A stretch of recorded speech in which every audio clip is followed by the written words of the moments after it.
በስመ አብ ወወልድ ወመንፈስ ቅዱስ አሃዱ አምላክ አሜን። ሰላም እግዚአብሔር ምስ ኩላትኩም ይኹን። ተኸታተልቲ ናይዚ መደብ እዚ መደብ መንእሰያት ኣብ ቴሌቪዥን ተዋህዶ ከመይ ቀኒኹም? እግዚአብሔር ብምሕረቱ ነዚ ሓለፈ ሰሙን ድማ ብሰላም ኣቐኒዩ ናብዚ መዓልቲ እዚ ስለ ዘብፅሐና ከምዚ ኢልና ድማ ደጊምና ክንራኸብ ነቲ ቅዱስ ቃል ድማ ብሓባር ክንመሃር ዕድል ስለ ዝሃበና ንቅዱስ ስሙ ክብሪ ይኹን። ኣብ ናይ ሎማዓንቲ ትምህርትና ድማ ነዚ ብተኸታታሊ ኣብዚ መዓልቲ እዚ እንመሃሮ ዘለና ሂወት ካብያት ፍልፍል እሞ ልዕሊ ኩሉን ልብኻ ሓልዎ ዝብል ኣርእስትና መቐፀልታን ሓምሻይ ክፋልን ክንመሃር ኢና። እግዚኣብሔር ከም ኩሉ ሳዕ ደገ ቃሉ ከፊቱ ኣብ ቃል ዝተዓቑረ ተኣምራት ክንርኢ ዕንትና ክፍተልና ናይ ኣምላኽና ቅዱስ ፍቓድ ይኹነልና። ናብ ትምህርትና ክንኣቱ ኢና። ዝኸበርኩም ናይ እግዚኣብሔር ቤተሰብ ናይ ሎማዓንቲ ትምህርትና መበገሲ ክኾነና ሒዝናያ ዘለና ጥቕሲ ካብ ቆሎሴ ምዕራፍ 3 ፍቕዲ 1 ስጋብ 3 ዘሎ እዩ ክኸውን። መጀመርታ ንዑ ክነንብቦ ኢና እሞ ናብቲ ትምህርትና ድማ ክንሓልፍ ኢና። ደጊም ምስ ክርስቶስ ተንሲኢኹም እንተኾንኩምሲ ነቲ ክርስቶስ ኣብ የማን ኣምላኽ ተቐሚጥዎ ዘሎ ነቲ ኣብ ላዕሊ ዘሎ ሕሶ ድለዩ። ሞይትኩም ኢኹም እታ ሂወትኩም ድማ ምስ ክርስቶስ ኣብ ሰማያት ተሰዊራ ኣላ እሞ ኣብ ላዕሊ ዘሎ ሕሰቡ ኣብ ምድሪ ዘሎ ኣይኮነን። ክርስቶስ ሂወትና ምስ ዝግለጽ ሽዑ ንስኻትኩም እውን ምስኡ ብክብሪ ክትግለጽ ኢኹም ይብለና። መጽሓፍ ቅዱስና ብሓፈሻ እንተ ክንሪኦ ፈቲና ብዛዕባ ሂወት ብዛዕባ ሞት መሰረቱ ወይ ከዓ እቲ ናቱ ዝድረኸሉ ዝምደበሉ መደብ ክዛረብ እንሪኦ ኣብቲ ናብራ ናይቲ ወይ ከዓ ኣብቲ ሂወት ናይቲ ሰብ ኣብቲ ናብራ ናይቲ ሰብ ዝምርኮዝ ከም ዝኾነ ኢና ንርኢ። ናብርኡ ከምቲ ኣምላኽ ዝደልዮ ከምቲ ኣምላኽ ድማ ዝመደበሉ ኮይኑ ዝርከብ ሰብ ኣብ ሂወት ከም ዘሎ ክንዛረብ ንኽእል። ካብ ወፃኢ ንዝኾነ ድማ ከምኡ ካብቲ ናይ እግዚኣብሔር ሓሳብ ስለ ዝወፅእ ዘሎ ኣብ ሞት እዩ ዝነብር። ናብራ ሰብ ብክልተ መንገዲ እዩ ዳርጋ ብሓፈሻ ክግለጽ ዝኽእል ኢልና ንሪኦ። ናብራናሲ ብምንታይ እዩ ዝግለጽ? ሓደ ሰብ ይነብር ኣሎ ብሂወት ይነብር ኣሎ ክንብል እንተኮይና ምንቅስቃሱ ወይ እውን ብኣንደበቱ ዝዛረቦ ብምርኣይ እቲ ናቱ ሂወት ከም ዝገልጽ ኢና ንርኢ ማለት እዩ። ስለዚ ናይ ሰብ ሂወት ብሓፈሻ ፍላይ ነቲ ዝሪኦ ሰብ ብደገ ንዝሪኦ ሰብ ዝግለጸሉ መንገዲ እንተልዩ ብግብሪ ወይ ከዓ እቲ ኣካላዊ ዝኾነ ምንቅስቃስ ኣሎ። ካልእ ድማኒ እቲ ኣንደበታዊ ዝኾነ ናይ ቃል ምዝራብ ወይ ድምፂ እውን ኣሎ ማለት እዩ። ምናልባት ካብዚ ወፃኢ ነቲ ዝርኢ ብደገ ዘይግለጸሉ ብሓሳብ ክንብል ንኽእል ኢና። ግን ሓሳብ ዝረአይ ስለ ዘይኮነ ብሓፈሻ ኣብ ግብርን ወይ ከዓ ኣብ ቃልን ኢና ኣተኪርና ክንርኢ ንኽእል ማለት እዩ። ከም ሰባት ብደገ ንርኢ ካብዚ ወፃኢ ብዙሕ ክግለጸሉ ዝኽእል መንገዲ ኣሎ ኢልካ ክትሓስብ ኣይትኽእልን ኢኻ። እቲ መበገስ ትምህርትና ኮይኑ ዘሎ ጥቕሲ ንምዝኽኻር ሂወት ካብ ልብያ ትፍልፍል እሞ ልዕሊ ኩሉን ልብኻ ሓልዎ እዩ ዝብል።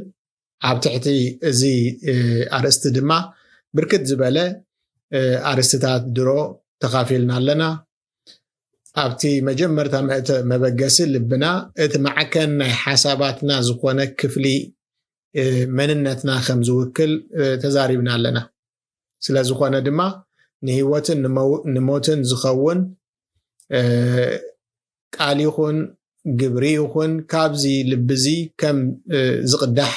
ከም ዝምንጩ ተዛሪብና ነርና። ብምኽንያት እዚ ነገር እዚ ድማ ብምኽንያት እዚ ቃል ይኹን ልቢ ይኹን ወይ ግብራዊ ዝኾነ ነገር ይኹን ንሂወትን ንሞትን ዝኸውን ፍረ ከም ዝፈሪ ኢና ንርኢ ብዛዕባ ቃል ብርክት በለ ሓሳባት ተዛሪብና ኣለና ብዛዕባ ግብርና እውን ከምኡ ስለዚ ብግብሪ ዝፍጸም ናብራ ምኽንያት ሞት ወይ ከዓ ምኽንያት ህይወት ክኸውን ከም ዝኽእል ተዛሪብና ኣላ ብፍላይ ድማኒ ካበየናይ ብቃል ይኹን ብግብሪ ዝፍጸም ነገራት ኢና ክንሕሎ ዝግባአና እውን ኢልና ተዛሪብና ኣለና ብግብሪ ይኹን ብቃል ካብ ዝፍጸም ናብ ሞት ገጹ ድማ ዝመርሓና ወይ ሞት ዘፍርየልና ነገራት ክንሕሎ ከም ዝግባአና ኣብዘን ዝሓለፋ ሰሙናት ክንርኢ ፀኒሕና ኢና ብፍላይ ድማ እቲ ብቃል ይኹን ብግብሪ ንኣብነት ዘይጠቅም ቃል ዘይጠቅም ዘረባ ብምዝራብ ወይ እውን ካብ ልቢ ክፉእ ሓሳብ ከም ዝወፅእ እውን ኣብ ዝሓለፈ ሰሙን ዝረኣናዮ ነይሩ ማለት እዩ ኮይኑ ግን ከምቲ እነስተውዕሎ እቲ ዝግለጽ ወይ እቲ ብደገ ዝግለጽ ማለት ብቃል ይኹን ብግብሪ ዝግበር ናብራና መሰረቱ ንዕኡ እውን እንተኾነ ሓሳብ ከም ዝኾነ ኩላህና ይርዳእና እዩ መጀመርታ ሓሳብ እዩ ኣብ ልብና ወይ ኣብ እምሮና ዝፍጠር ዳሕራይ ድማ ወይ ናብ ቃል ቀይርና በአንደበትና ነውስኦ ወይ ድማ ብኣካላትና ብግብራዊ ዝኾነ ምንቅስቃስ ንገልጾ ማለት እዩ ስለዚ እቲ መሰረታዊ ዝኾነ ጥንቃቐ ክንገብረሉ ዝግባአና ቦታ እንተልዩ ሕጂ ኣብቲ ናይ ሓሳብ ሌቨል ኣብቲ ናይ ሓሳብ ደረጃ ከሎ ከም ዝኾነ ምንም ጥርጥር የብሉን ማለት እዩ ስለዚ እቲ መሰረታዊ ጥንቃቐ ኣብቲ ብቃል ይኹን ብግብሪ ዝግበር ተፈጻምነት ወይ መፈጸሚ ናይቲ ውሽጣዊ ዝኾነ ሓሳብ ዘይኮነስ ብመሰረቱ ነቲ ቃል ይኹን ነቲ ግብሪ ምኽንያት ዝኸውን ዘሎ ሓሳብ ክኸውን ከም ዝኽእል ኢና ንርኢ ማለት እዩ እንታይ ንሓስብ እንተተጠንቂቕና ጥንቁቕ ዝኾነ ናብራ ክህልወና ባህርያዊ ማለት እዩ ምድራዊ ዝኾነ ሓሳብ ዝሓስብ ሰብ ህይወቱን ናብሩኡን ቃሉን ኩሉ ምድራዊ ኮይኑ ዝርከብ ሰማያዊ ዝኾነ ሓሳብ ዝሓስብ ሰብ ድማ ከምኡ ሰማያዊ ዝኾነ ህይወት እዩ ዝፈጥረሉ ወይ ከዓ ዝወልደሉ እዚ ባህርያዊ ዝኾነ ሓቂ ኮይኑ ኢና ንረኽቦ ማለት እዩ ክርስትና ከምቲ ኩላህና ንርድኦ ክርስትና እንታይ እዩ እንታይ ዓይነት ህይወት እዩ እንተልና ክርስትና ኣብ ምድሪ ኮንካ ዝንበር ሰማያዊ ናብራ ኢልና ክንትርጉሞ ንኽእል ኢና ሰማያዊ ናብራ እዩ እንተኾነ ግን እቲ ዝንበረሉ ቦታ ኣብ ምድሪ ምዃኑ ጥራሕ ይትፍልሊ እንተዘይኮይኑ ንሕና ሰማያውያን ኢና ሃገርና ሰማያ በቲ ሰማያዊ ዝኾነ ሕጊ ድማ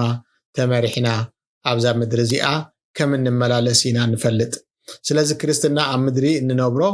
ሰማያዊ ናብራ ደኣ እምበር ምድራዊ ናብራ ከም ዘይኮነ ቃል ኣምላኽ ይምህረና እዩ ስለዚ እቲ ናይ ብሓቂ ክርስቲያናዊ ዝኾነ ናብራ መሰረቱ ሰማያዊ ሓሳብ እዩ ነዚ ናይ ሓሳብ ጉዳይ ድማ ኣብ ክልተ መቂልና ክንሪኦ ንኽእል ኢና ነቲ ስጋዊ ሓሳብ ቦታ ብምኽላእ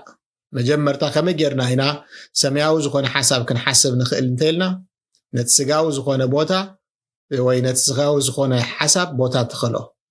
እሱ ጥራሕ ዘይኮነ ድማ በቲ ሓደ ኣንጻር ንዕኡ ምኽላእ ጥራሕ ዘይኮነስ ብፅቡቕ ዝኾነ ሰማያዊ ሓሳብ ድማኒ ምምላእ ምክንያቱ ህይወት ባዶሽ ከም ዘይፈቱ ኣብ ዝሓለፈ እውን ጠቒሰልኩም ነይረ ብሓዲኡ ክምላእ ናይ ግድነት እዩ መጀመርታ ነቲ ክፉእ ወይ ነቲ ቦታ ክሕዝ ዘይብሉ ምስ ኣለኻዮ በቲ ፅሩይ ዝኾነ ትሕዝቶ ድማ ክትመልኦ የድል እንተዘይኮነ ናብቲ ሕማቕ ዝኾነ ትሕዝቶ ተመሊሱ ክምለስ ኣመላልስኡ ድማኒ ብዝኸፍአ መንገዲ ክኸውን ዝኽእል ስለ ዝኾነ ኣብ ዕለታዊ ናብራ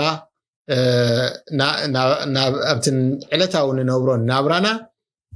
ናብ ልብና ዝቐንዕ ካብዚ ንዛረበሉ ዘለና ሓሳባት ክልቲኡ ማለት እዩ ምድራዊ ይኹን ሰማያዊ ሓሳባት ክውሕዝ ባህርያዊ ብዙሕ ዝተፈላለዩ ሓሳባት ስጋዊ ይኹን ሰማያዊ ዝኾነ ሓሳባት ናብ ልብና ናብ ኣእምሮና ይመጽ እዩ ሰፈር ንኽረክብ ድዩ ኣይክረክብን ተግባራዊ ክንገብሮ ዲና ኣይክንገብሮን ግን እቲ ውሳኔ ንዓና እዩ ዝግደፍ ስለዚ ድማ እዩ እግዚኣብሔር ወሰንቲ ወይ ከዓ እቲ ናይ ውሳኔ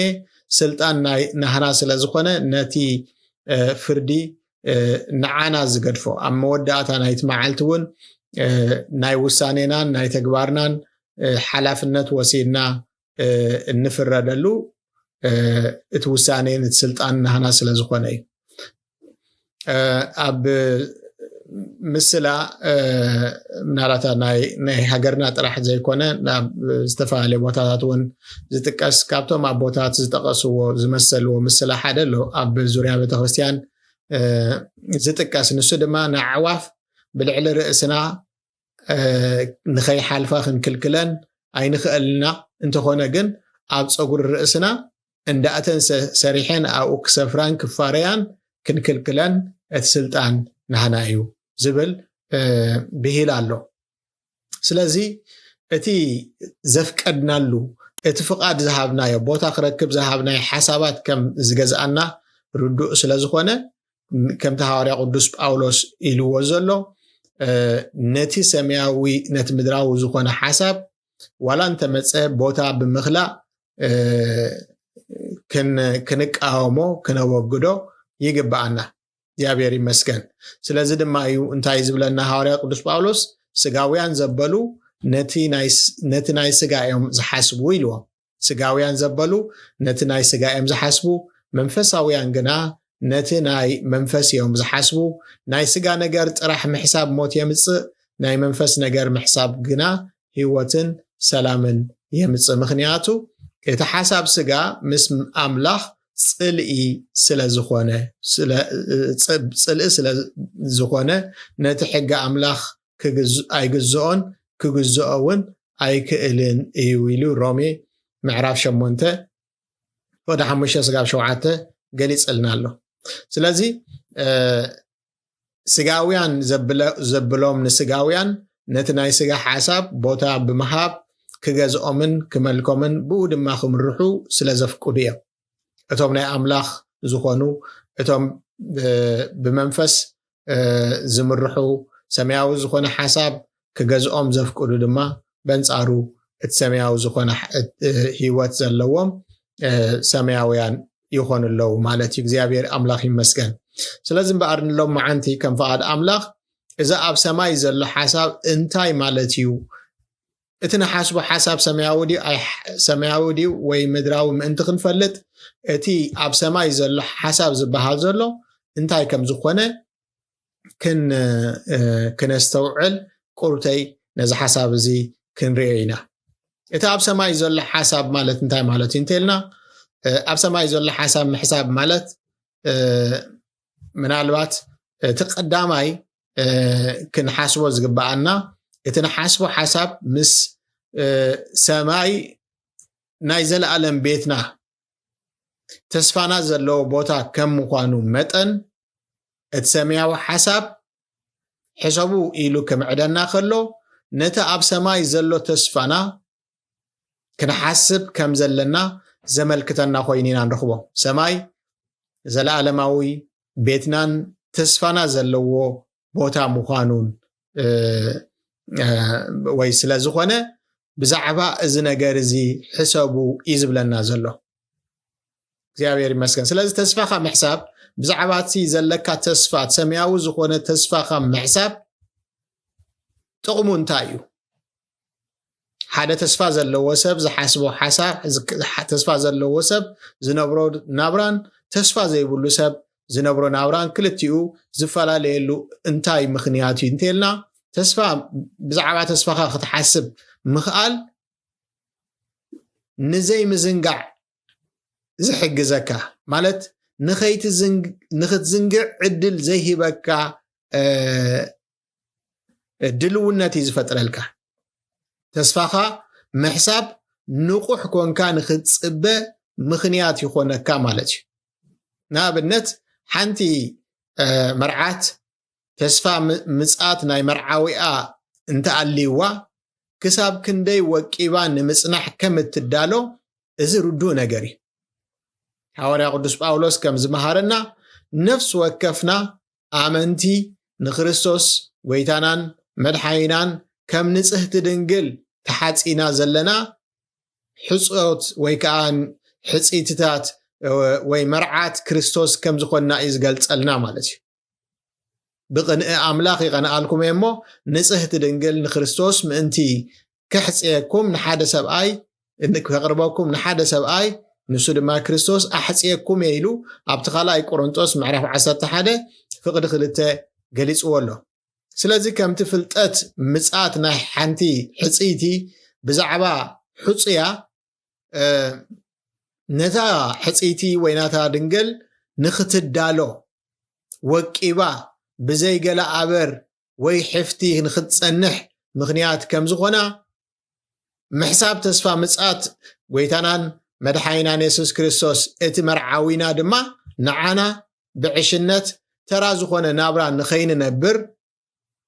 كنت انقاق قدوس زخونا نابرا نخن نبر زدرخنا حيل لو مالتي እግዚአብሔር ይመስገን እኳዳ بتنقاق كداونتنا خن ارنب نتي زتتصيقه منالبات بهاندبت ወይ بزخونه مخنيات حدقا زتتصيقه كداونت مدحان انتلناون بدم اتي ገንሸል ዝኾነ ክርስቶስ ወይታና አጻዕዲና ሓጺብና ክንጽበዮ ዝረድአና ርድኢትዩ ሓሳብዩ ተስፋኻ ምሕሳብ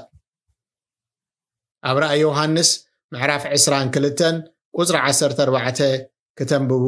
ክህበኩም ዝጠቅስ እዚ በአንጻሩ ድማ ተስፋ ምጽአቱ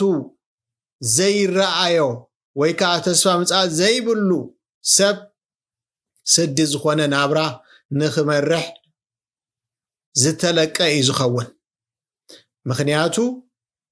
نعقو زمرح حلو نجار يبلون نزا ملكيتو حوري قدوس بيتروس كم زيلو تصحفلنا له عبتن دحروت معالتات بخفو فتوت سقاهم زملالسون زلاقصون ملاقصتي كم زمصو كدم كله ازفلاتو نساتهم تسفى مصاتو دا ابيالو كابتا ابوتاتنا زموتلا معالتي كام مجمرت فطرات حيزو كله كمتي زنبورو ايو زلو كبلو ايو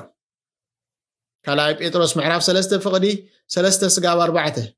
اذا حساب زي كنستنتنو صبوي ازوم بزعبا ازوم حواري قدوس باولوس زارولهم زلو سبات نابرؤهم انتاي زمسل انتلنا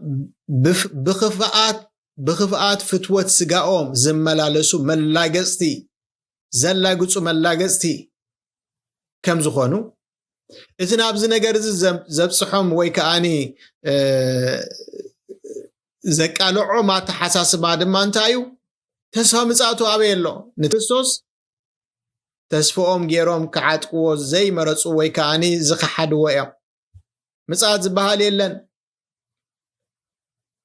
ابوتاتنا خبز موتو وتحيزهم كله كم تزلوا يزلوا صحاي تبرق صباح صحاي ما تعرب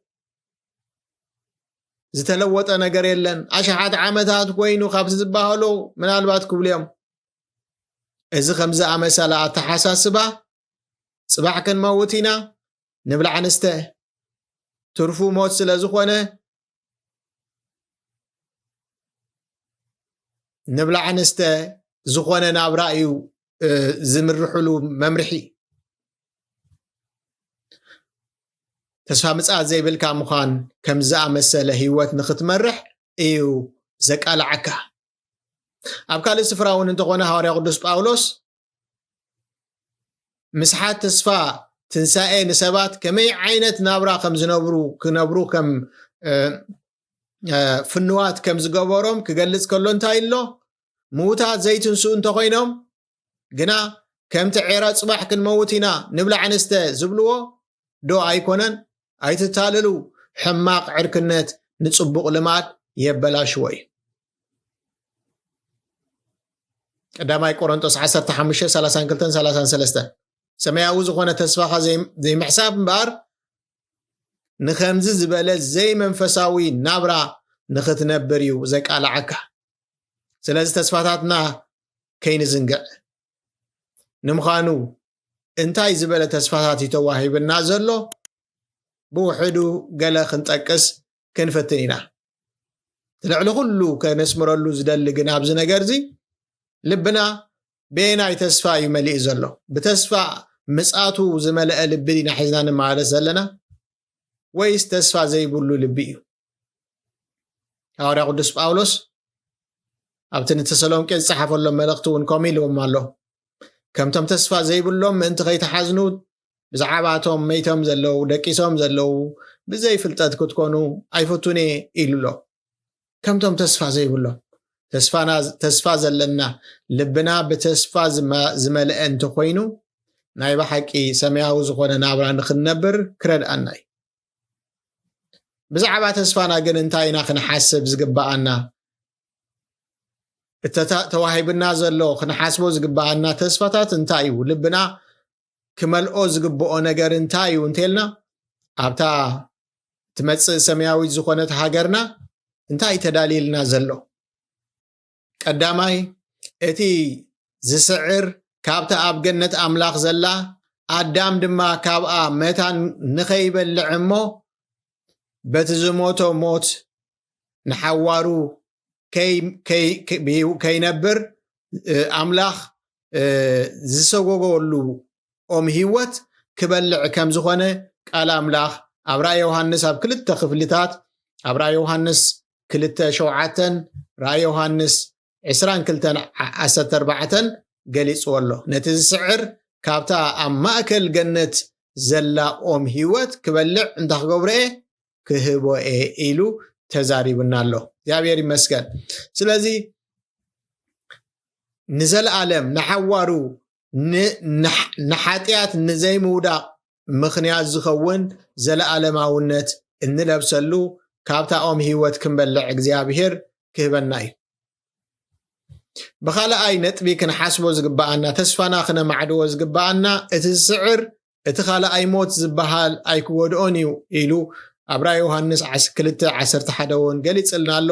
ከምኡ እውን ኣብ ራእየ ዮሃንስ 21:8 እዚ ሞት እዚ ናብ ገሃነም እሳት ምድር ባይ ምዃኑ ገሊጽዎ ኣሎ ሳልሳይ እቲ ዝስዕር ሓድሽ ስም ከም ዝወሃቦ ተገሊጹሎ እቲ ዝስዕር ራብዓይ እቲ ዝስዕር ኮኸብ ጽባሕ ክወሃቦ እዩ ራእየ ዮሃንስ 2:26-28 ሓምሻይ እቲ ዝስዕር ጻዕዳ ክዳውንቲ ክኽደን ከም ዝኾነ ራእየ ዮሃንስ 3:5-6 ገሊጽዎ ኣሎ ሻድሻይ እቲ ዝስዕር ኣብታ ቤት መቕደስ ኣምላኽ ዓንዲ ክገብሮ ኢሉ ጎይታ ተስፋ ሂቡሎ ራእየ ዮሃንስ 3:12 ሻብዓይ እቲ ዝስዕር ኣብ ዝፋን ምስ ክርስቶስ ክቕመጥ ክወሃቦ እዩ ይብለና ቃል እግዚአብሔር ራእየ ዮሃንስ 3:21 ካልእ ብዙሕ ተስፋታት ድማ ተነቢርልና ኣሎ እቲ ዘለዓለማዊ ተስፋና ግን እዚ ክንጠቕሶ ዝጸናሕታት ጥራሕ ኣይኮነን መወዳእታ እውን የብሉን እዚ ተስፋታት ክንሓስብ በዚ ተስፋታት እዚ ተመሊእና ድማ ንቕድሚት ክንመጣጠር ክነማዕዱ ብናፍቆት ንተስፋ ምጽኣቱ ክንጸባበ እግዚአብሔር ኣምላኽ ይደልየና በዚ ድማ ነዛ ዓለም እዚኣ ንስዓራ እቲ ካልኣይ ብዛዕባ ተስፋና እናሓስበሉ ሓሳብ እንታይ እዩ ንዝብል ካልኣይ ነጥቢ ከምቲ ኣብ ኣቡነ ዘበሰማያት ኣብ ንጽልየሉ ግዜ እንደግሞ ወይኩን ፈቃድከ በከመ በሰማይ ከማሁ በምድር ከም እንብሎ ፍቓድካ ከምቲ ኣብ ሰማይ ከምኡውን ኣብ ምድሪ ይኹን ንብሎ ሰማይ እንታይ እዩ ዘለዎ እንተልና ሰማይ ፍቓድ ኣምላኽ ዝነግሰሉ ቦታ እዩ ኣብቲ መጀመርታ እንታይ ኢልና ኣለና ሰማይ ተስፋና ዘለዎ ቦታ ናይ ዘለዓለም መንበሪና ካልኣይ ሓሳብ ድማ ሰማይ ፍቓድ ኣምላኽ ዝገዝኣሉ ፍጹም ፍቓድ ኣምላኽ ዝገዝኣሉ ቦታ እዩ ስለዚ ብዛዕባ ሰማያዊ ዝኾነ ሓሳብ ንሕሰብ ክንበሃል ከለና ብዛዕባ እቲ ኣምላኽ ፍቓዱ ዘንገሰሉ ቦታ ንዛረብ ስለ ዘለና ብዛዕባ ፍቓድ ኣምላኽ ምንጋስ ፍቓድ ኣምላኽ ኣተኪርና ወይ ከዓ ኣመልኪትና ንዛረብ ከም ዘለና ንሓስብ ከም ዘለና ምስተውዓል የድልየና ማለት እዩ ፍቓድካ ከምቲ ብሰማይ ከምኡውን ኣብ ምድሪ ይኹን ኢና ንብል ሰማይ ፍቓድ ኣምላኽ ዝነግሰሉ ቦታ እዩ ስለዚ ኣብ ሰማይ ዘሎ ሕሰቡ ክብለና ከሎ ፍቓድ ኣምላኽ ዝኾነ ሕሰቡ ማለት እዩ እምበኣር ናይ ክርስቶስ ብምዃንኩም ኣተባቢዕኩም እንተደኣ ኮይኑ ብፍቕሩ ድማ ተጸናኒዕኩም እንተደኣ ኮንኩም ምስ መንፈስ ቅዱስ እውን ሕብረት እንተደኣ ሃሊኩም ከምኡውን ለውሃትን ረሕራሕን እንተደኣ ሃሊኩም ሓንቲ ሓሳብ ብምሕሳብ ብሓንቲ ፍቕሪ ብምትእስሳር ብሓደ መንፈስ ንሓደ ዕላማ ብምዕያይ ንሓጎሰይ ምልኣት ሃብዎ ሓደ እኳ ንርእሰይ ይጥዓመኒ ብምባል ወይ ንውዳሴ ከንቱ ኢልኩም ኣይትግበሩ እኳ ደኣ ትሕትና ብምልባስ እቶም ካልኦት ካባኻትኩም ከም ዝበልጹ ጌርኩም ገምቱ ነፍስ ወከፍ ናይ ካልኦት ረብሓ ከኣምበር ናይ ገዛእ ርእሱ ጥራሕ ረብሓ ጥራሕ ኣይርኣይ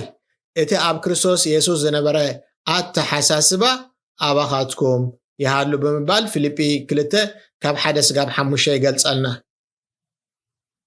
እዚ ብምባል ድማ ብንጹር እንታይ ዝመስል ሓሳብ ልብና ክሓስብ ከም ዘለዎ ይምህረና ደጊሙ እውን ከም ዝናበለ ኣብ ፊልጵ 4:8-9 ተዛሪቡሎ ብዝተረፈ ዝሓዋተይ ሓቂ ዘበለ ርዝነት ዘለዎ ዘበለ ቁኑዕ ዘበለ ንጹህ ዘበለ ተፈታዊ ዘበለ ሰናይ ዜና ዘለዎ ዘበለ ብሉጽ ወይ ምስጉን ነገር እንተኣልዩ ብዛዕባ እዚ ነገር ዝሕሰቡ ነቲ ካባይ እተመሃርኩምዎን እተቐበልኩምዎን ኣባይ ዝረአኹምዎን ነገር ኩሉ ግበርዎ ኣምላኽ ሰላም ከዓ ምሳኻትኩም ክኸውን እዩ ይብለና ስለዚ እቲ ኣብ ላዕሊ ዘሎ ሓሳብ እዚ ዝመስል እቲ ፍቓድ ኣምላኽ ዝኾነ ሓሳብ እዚ ዝመስል ንሓስቦ ዘለና ሓሳብ ነዚ ክንሰምዖ ፀናሕና ዓይነት ዝመስል እንተኮይኑ ብሓቂ ሰማያዊ ሓሳብ ንሓስብ ኣለና ክንብል ንኽእል ኢና ስለዚ ክቡራት ናይ እግዚአብሔር ቤተሰብ ሕዋተይ በዚ መንፅር እዚ ክትርእይዎ ከለኹም ሓሳብኩም እንታይ ዝመስል ዘሎ ሐዋርያት ዝመሃሩና እንተልዩ እዚ እዩ ኣብ ሰማይ ዘሎ ክንሓስብ ረዚን ሓሳብ ክንሓስብ ሓቅን ቅኑዕን ዝኾነ ሓሳብ ክንሓስብ ናይ ፍቕሪ ሓሳብ